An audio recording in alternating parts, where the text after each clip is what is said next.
Hey everybody, here for week 2.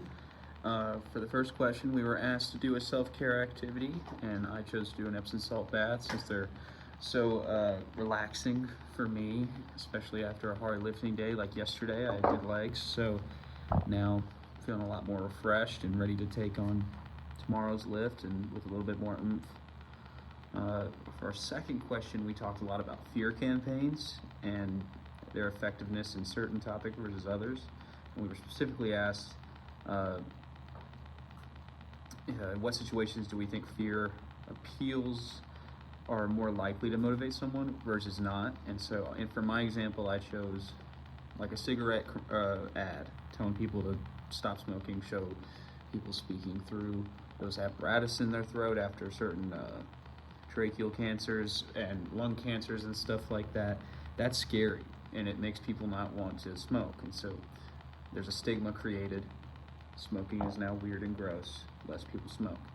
But you use that same concept on an idea like obesity, and that stigma is a lot less useful.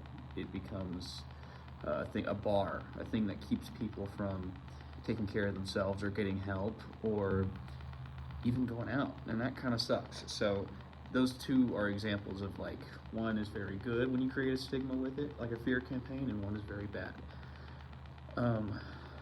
Our third question talked about which construct do you think is the biggest barrier to people adopting certain behaviors and why? And so for my specific behavior on this question, I talked about sleep deprivation specifically, just because it was really easy to grasp in my own brain. As a great amount of body processes are negatively impacted by poor sleep, often people see a greater value in what they can do when they're not sleeping, but over time, significant negative feedback can even result in a lot shorter lifespan.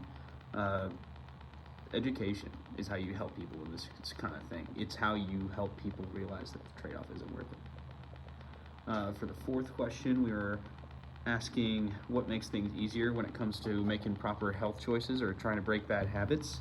I said by consistently ensuring that your environment makes it easy to make right choices, like stocking enough meal prep stuff, making sure you have stuff cooked throughout the week so that way there's no excuse to go get takeout.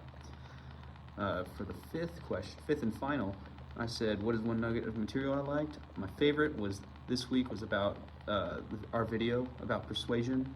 Consciously learning about the 6 factors could help me in social interactions, and I like that a lot. See you next week.